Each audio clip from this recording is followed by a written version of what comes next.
সালাম আলাইকুম সবাইকে। গতকালকে আমি একটা ভিডিও দিয়েছি পিআর নিয়ে। আসলে অনেকে এই জিনিসটা বুঝে নাই, না বুঝে অনেক ধরনের অনেক মন্তব্য করতেছে। আমি জিনিসটা আসলে বুঝাই বলি।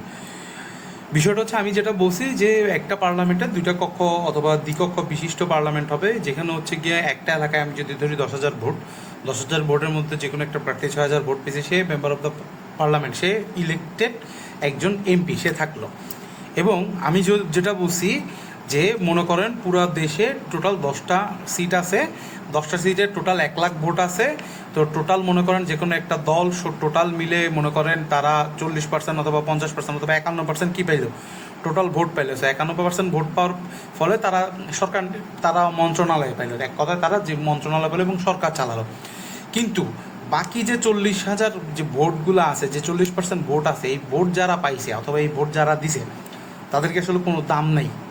আমি বলছি যে মনে করেন এই যারা বাকি ভোট যারা পাইছে অথবা বাকি ভোট যারা দিছে, তারা যদি তাদেরকে যদি মনে করেন কেন্দ্র করে, মনে করেন দল তো একটা দুইটা থাকে না, তিনটা দল মিলে মনে করেন কেউ পাইছে 10%, কেউ পাইছে 20%, কেউ পাইছে আবার 10%। তো এরকম করে আরেকটা পার্লামেন্ট সৃষ্টি করে ওখানে ওই পার্সেন্টেজের ভিত্তিতে তাদেরকেও কিছু কি দেওয়া, আসন দেওয়া। হ্যাঁ, তো তাদেরকেও যদি কিছু আসন দেয়, তখন কি হবে, ওই যে বাকি 40,000 মানুষের যে ভোট দিছে, তাদের ভোটের যে ন্যায্যতা, তাদের ভোটের যে হিস্সাটা, সেটা ন্যায্যতা পাবে এবং তাদের ভোটের যে একটা দাম, সে দামটা থেকে যাবে।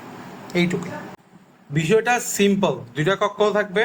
একটা কক্ষ হচ্ছে একটা কক্ষ হচ্ছে নির্বাচিত, যারা হচ্ছে এলাকা থেকে নির্বাচিত তারা থাকবে। আর একটা কক্ষ হচ্ছে সব ধরনের রাজনৈতিক দলের অংশগ্রহণের মাধ্যমে যারা যত পার্সেন্ট ভোট পাচ্ছে, তত পার্সেন্ট অনুযায়ী তাদেরও কি থাকবে, মানুষ থাকবে। তো দুইটা কক্ষ হবে। একটা কক্ষ যখন আইন প্রণয়ন করবে, দ্বিতীয় নম্বর কক্ষটাও কি করবে, সেম জায়গায় ভোট দিবে।